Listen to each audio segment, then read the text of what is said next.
This subject summarizes the burden of the entire Bible. Maybe you could use the illustration of the trunk, the TRNUK, trunk of a tree. The trunk revelation in the Bible is simply life and building. You could say Christ in the church, or you could say life and building. But this title develops that trunk revelation a little bit more with the matter of the flow of life and the building of God.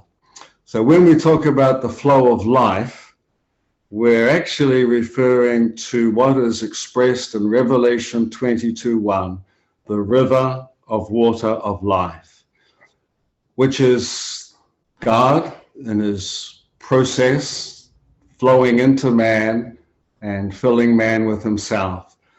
And this flow issues in something. God's, I think it's a hymn or a song we have. God's flowing is not aimless. It doesn't lack a goal. The goal of God's flowing is his building. And eventually, the flow of God's life in his building will cause us to become his eternal dwelling place, something that satisfies him and meets his need for eternity. So it's not a small subject that we're covering tonight. The outline, when we eventually come to the outline tonight, it uses the word crucial. And it is a crucial revelation in the Holy Scriptures, God's life flowing to produce an issue in his building. So the word building, why the flow of life is experienced by us personally, it's actually for something corporate.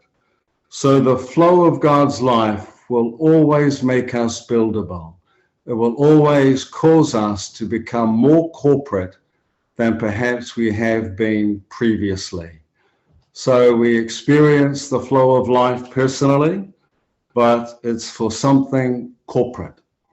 If we are experiencing the flow of life and we're not becoming more buildable or more corporate, then perhaps what we're experiencing actually is not the flow of life, because the flow of life will always make us buildable and will make us more corporate.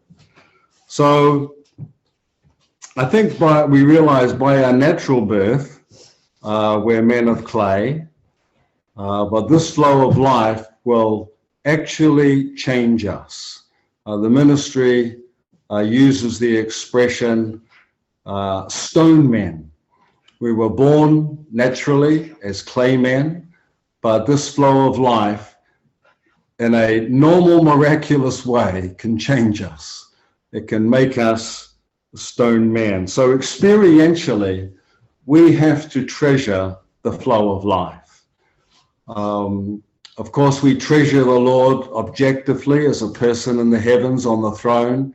He's doing a lot with respect to administrating the universe, ministering himself to us, interceding for us. But the emphasis here is the subjective experience of the Lord's life flowing within us, which we have to treasure. If we lose the flow of life in our experience, we lose a lot. We lose the way to be able to experience the Lord. Maybe I could illustrate. Some weeks ago, the electricity supply was cut off to our house. So the flow, the current, we lost of electricity, we lost that flow, we lost that current. That was equivalent to losing electricity itself. We lost the experience of electricity.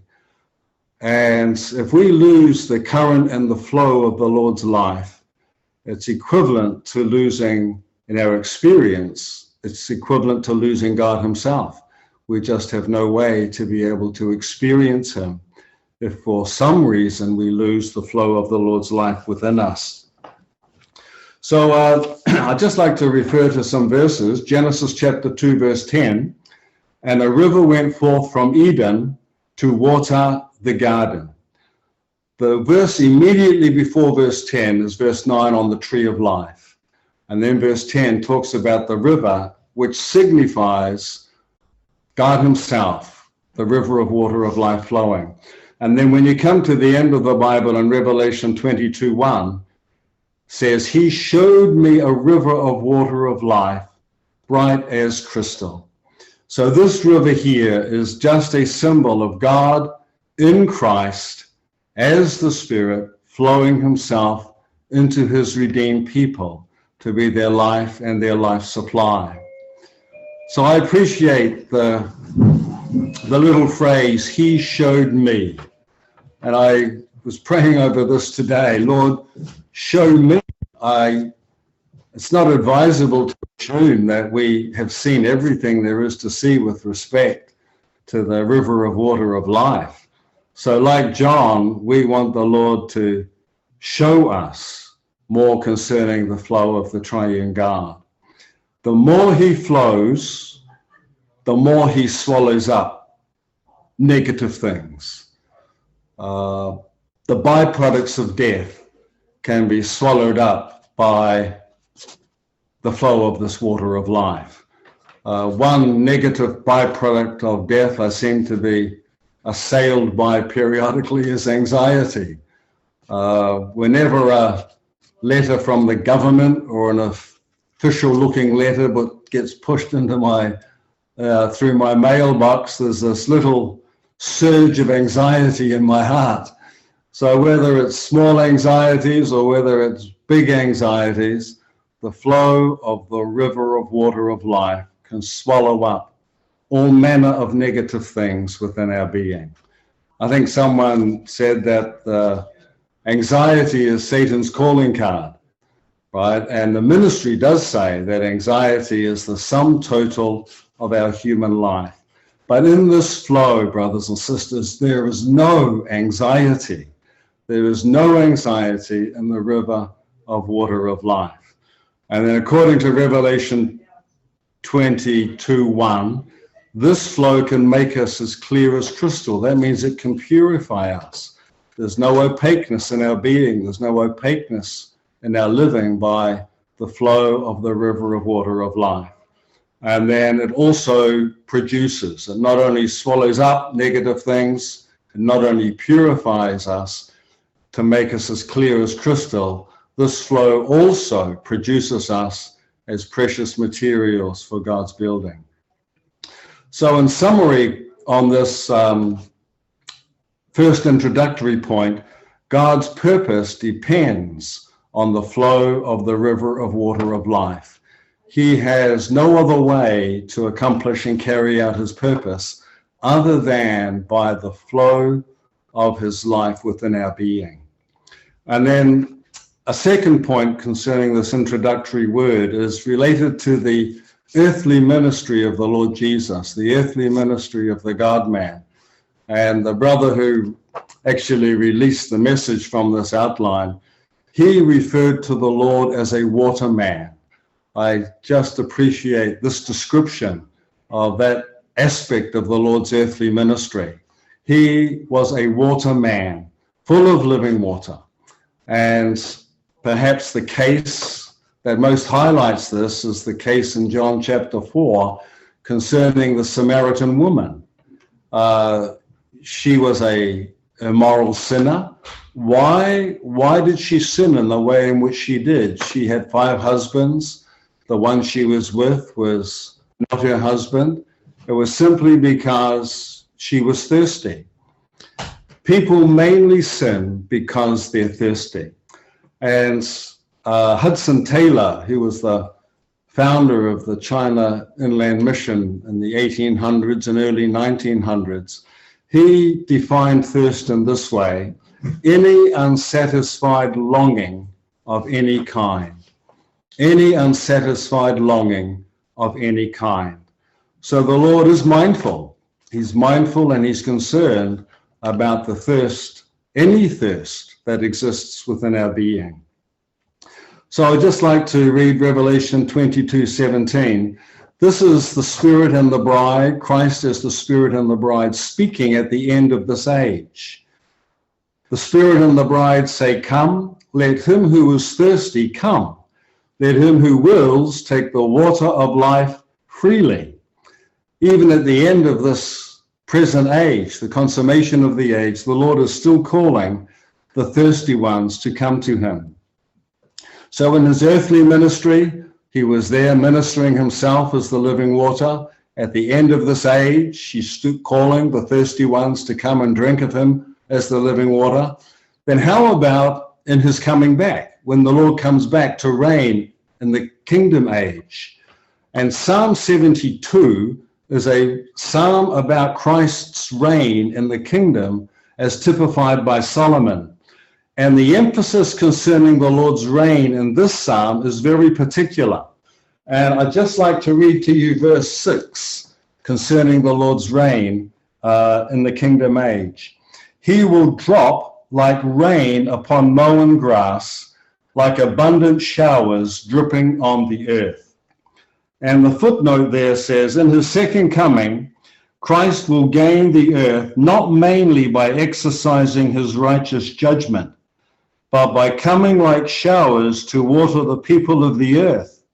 Wow. He will have mercy on the earth and will come back graciously like showers of rain to satisfy the thirsty ones.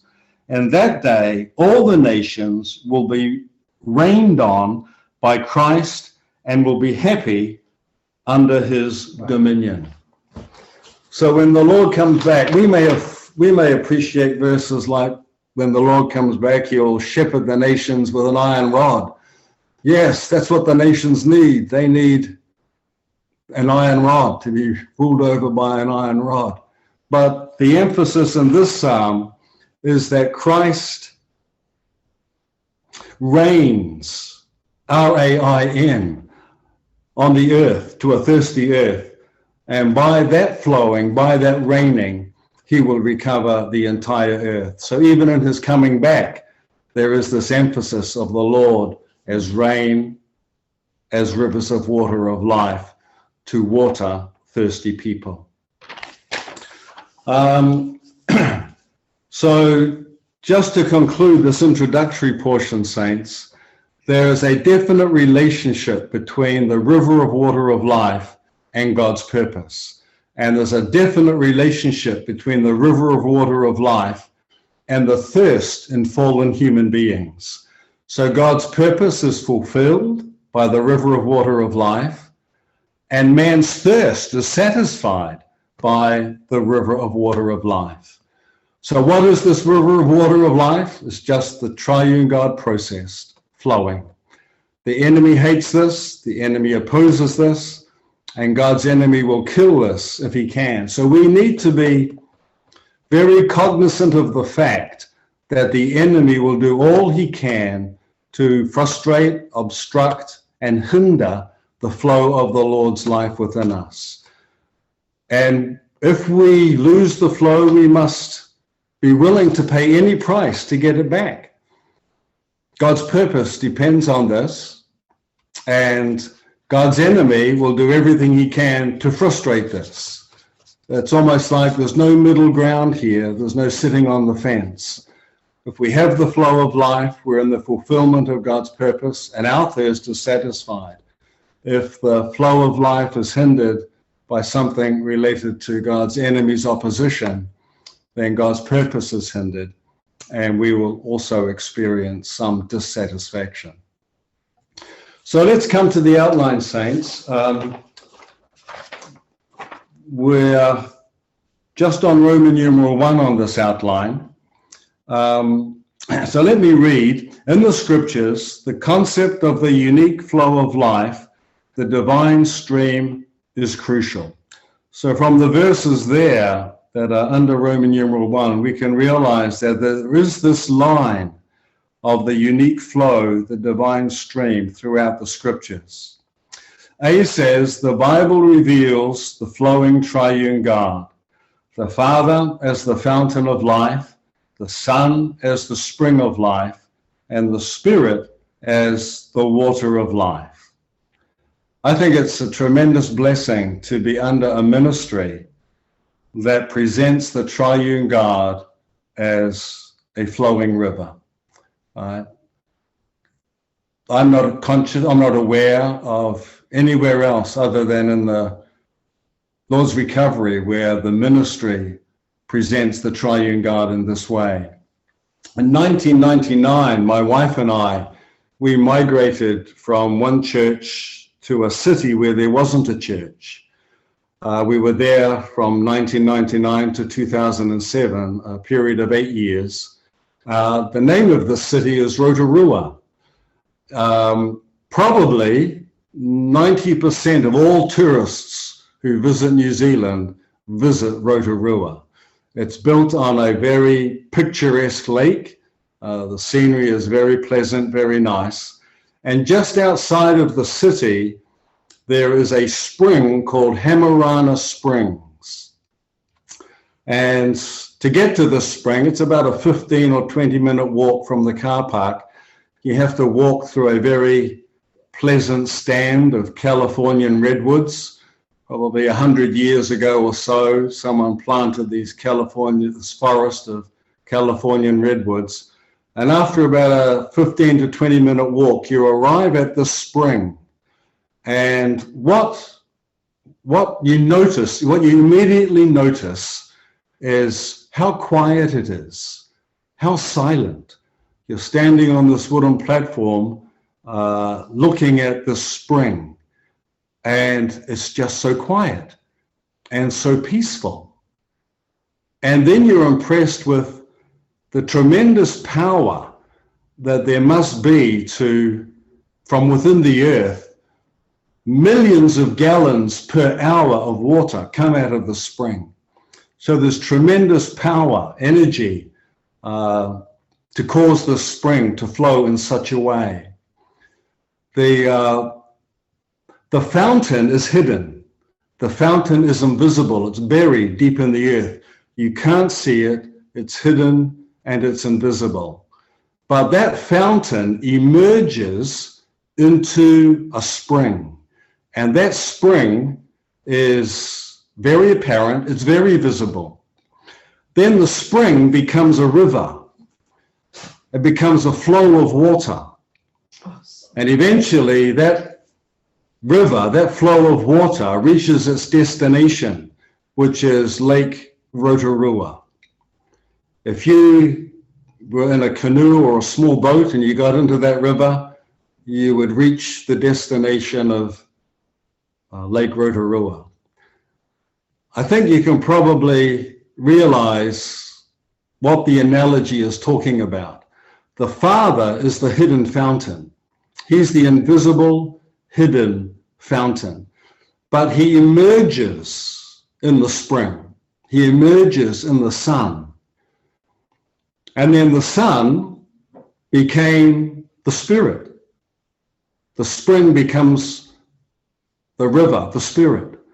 There's not three waters. There's only one water.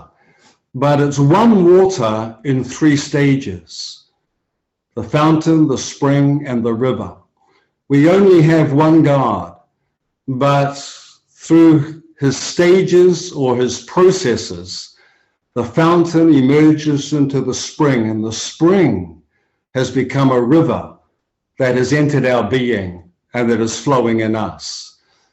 If you get into this flow of the Spirit, and you remain there, you and I will reach the ultimate destination, that is the New Jerusalem. We don't have to, in one sense, we don't have to do that much. We just have to remain in the flow. If we just stay in the river, the flow of the river of water of life, we will reach that destination, the New Jerusalem. Actually, we will become the New Jerusalem by remaining in the river. I think we should be impressed now how critical it is that we remain in the flow, and that if we lose the flow, we are willing to get the flow back at any price. So B says the Bible tells us the story of God's flowing. The source of the flow is the throne of God and of the Lamb. What is the Bible about? It's about a river flowing. And we enter into God's story by remaining in the flow. God's today's story is a matter of the flow. If we want to be in God's today's story, we have to remain in the flow of life.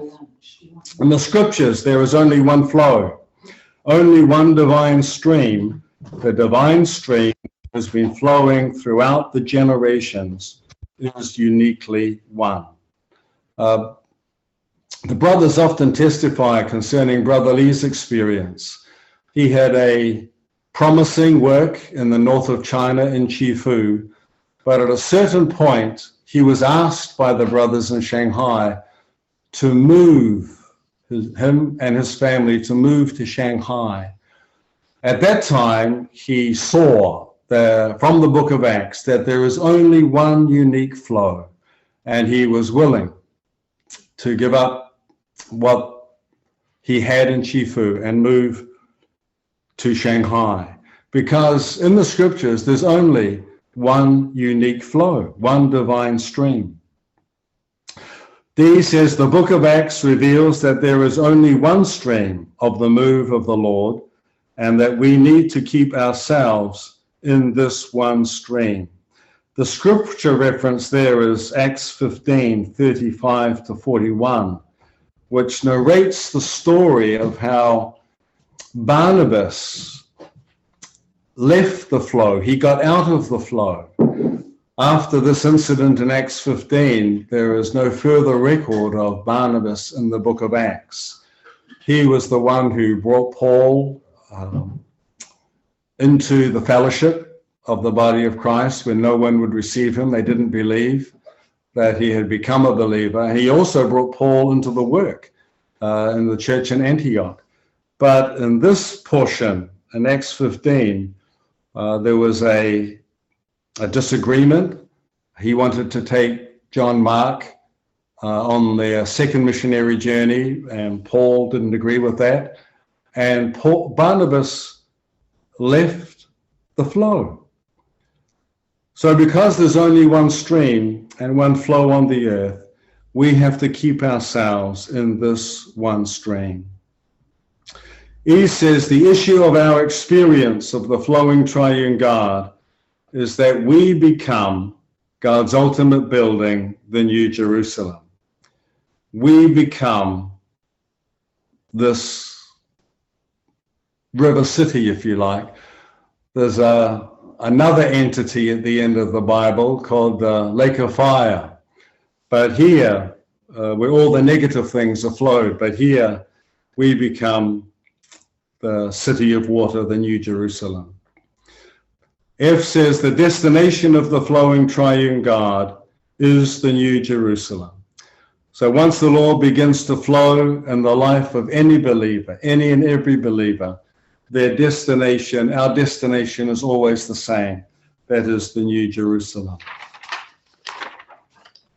So that's the conclusion of the outline, saints. I think it's a marvelous mercy of the Lord that we've been shepherded into the flow.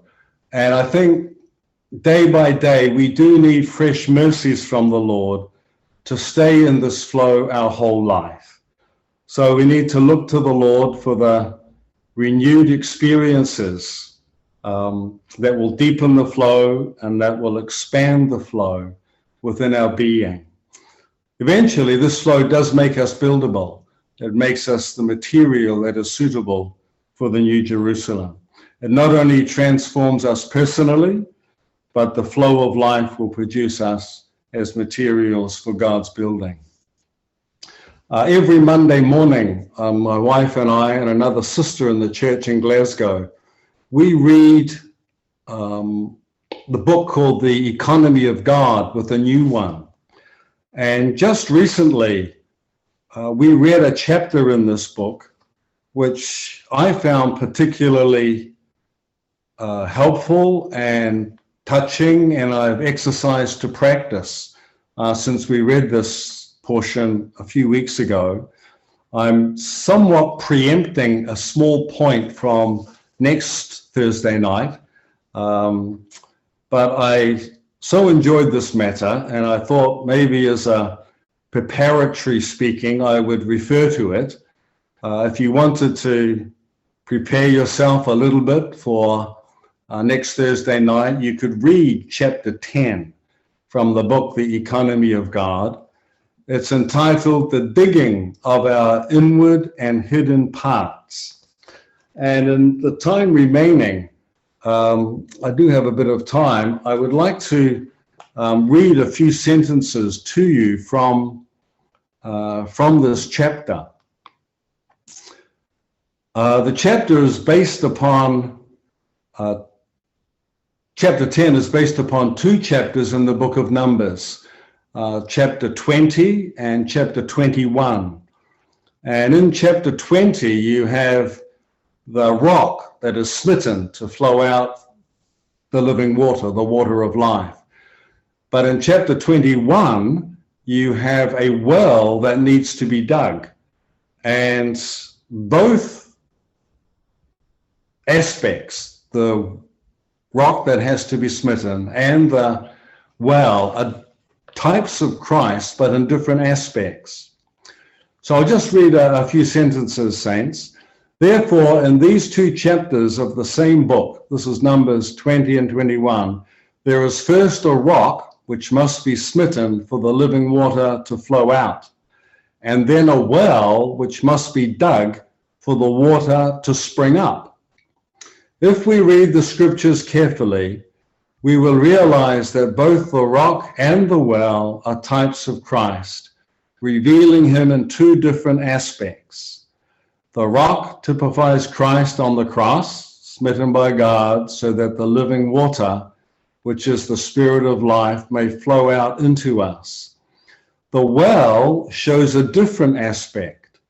While the rock is Christ on the cross, the well is Christ within us. The reference there is John 4:14. For believers, it is not a matter of the rock, but the well. Christ as the rock has already accomplished his work on the cross, which issued in the water of life flowing into us. But today, Christ is the well of living water springing up continually within us is something else and has much to do with the present process of digging. We ourselves must be dug. Why? Because I believe that even up to the present moment, most of us do not have the free flow of living water. Does that at times describe your experience? We don't always have the free flow of living water. Our prayers are not so free, our testimonies are not so strong, and in many ways we have been defeated and are not so victorious. This is due to one thing: the flow of the spiritual life, or the spring of the living water, is not free within us. There is much dirt within us that must be dug out. You may ask, what is this dirt? Is it the dirt? It is the dirt in our conscience, our emotion, our will, and our mind. Our hearts have much dirt which needs to be dug out, and even in our spirit there is some dirt which must be dealt with. So then the rest of the chapter talks about digging the conscience, digging the heart, digging the mind, digging the will, and digging the emotion. So the Lord has done his part, and he's become the living water smitten by God's law to flow out himself into us.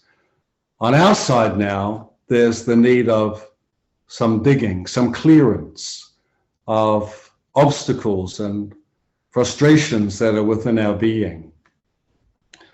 So just a few sentences in conclusion. The more you dig away the dirt, the more you will be alive. You will be living, you will be strengthened, and you will be victorious. This is the key to solve your many problems. You must maintain the flow of living water That is the fellowship of life flowing freely within you. When the living water flows freely within you, then there is victory. All the problems will be solved spontaneously and even unconsciously. Although you do not know how to solve them, yet they will be solved by the flowing of the living water, the fellowship of life. This flowing of the living water is entirely dependent upon your digging. It seems sometimes there are habits, old habits, things from the past which come back to trouble us. How can we get through these things? It seems there's just no way. We don't have the capacity to be able to get through. But the flow of the river of water of life can solve these issues. So this is a practical application, saints. This digging is only accomplished by prayer. We have to spend more and more time with the Lord and pray according to his inner leading. According to that leading, we must confess and dig away all the dirt within us. I find it marvelous that we have a practical way through the prayer, through digging according to the Lord's enlightenment, to ensure that the flow is maintained and built up within us. The chapter concludes with a hymn number 250. It's not a hymn that we sing that often, but we do sing it sometimes. I just like to read maybe one or two stanzas. I will dig by praying, dig the dirt entirely, thus release the spirit, let the stream flow freely. Spring up well with water, dig thou, Lord, completely. Dig away all barriers, that thy stream flow through me. So that last, my concluding portion there preempts something from next week, but I felt it was helpful. I enjoyed that aspect very much. So maybe I'll just finish here, saints, and hand things back to the brothers.